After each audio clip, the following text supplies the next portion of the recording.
point on, I'm shooting on our test subject at 16mm, trying to do a little bit of vlogging style, walking about. This is at f4. I was going to go outside, but it's raining outside, so I'm trying to stay away from the rain and, you know, conserve my gear as much as I can. So the name of the lens is quite a mouthful. It's called Fujinon FX 16-80mm f4 or OIS WR. So basically the XF is Fuji's line of good lenses.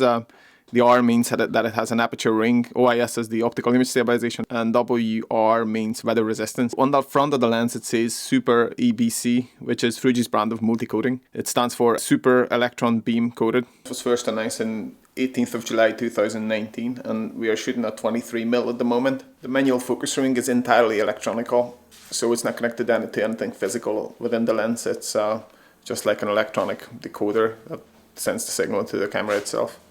Not the best. The autofocus generally works well and it's quiet. The only time it doesn't work is when you zoom in while you try to record. But for pictures or taking images, it works flawlessly. And also for videos, it's fine. It's very quick. You know, if you change focal distance and you just touch that shutter button, it focuses instantly. So it's pretty decent.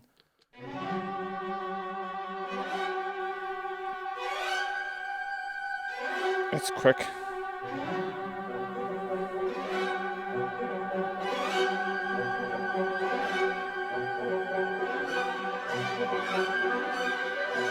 Come on.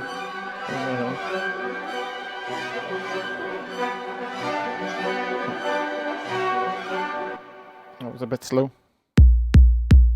This lens has a 6-stop optical image stabilization, but you can't turn it off separately from the IBIS on the X-T4. So if you want no stabilization, then you have to turn them off both. You can't turn them off separately. I don't know if it makes sense to use only one kind of stab, but it's just good to have options. There's no physical button for the OIS on the lens itself. I'm kind of missing that, you know. You have that on the 18-55. Now we're doing a bit of walking test. I'll just walk normally and hold the camera.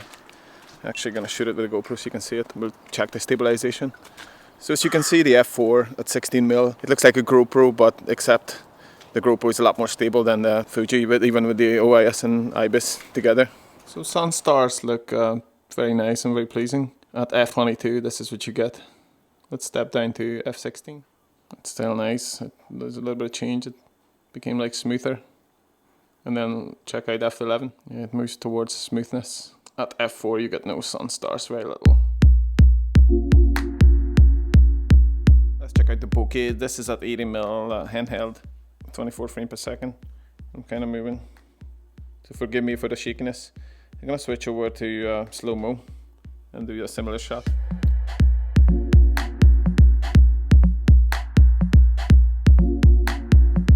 So this is a 50mm. Bokeh is pleasing. Once you start zooming in, you start to get better and better looking images and better separation.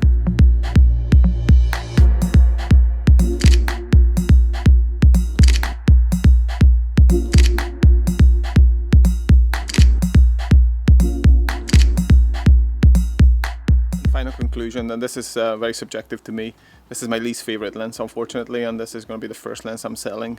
I like the OIS on it, and I like the fact that you don't have to worry about the better sealing, you know. So this lens is probably going to last a long time. I'm not super into photography. I'm more into filmmaking, and it's not the perfect lens for filming. I don't feel like it gives you anything extra, and I prefer the 18-55 for filming. So yeah, I'll just stick with that and get rid of this. Thank you so much, guys, for watching the video. I hope you liked it. Hope you learned something useful and something new.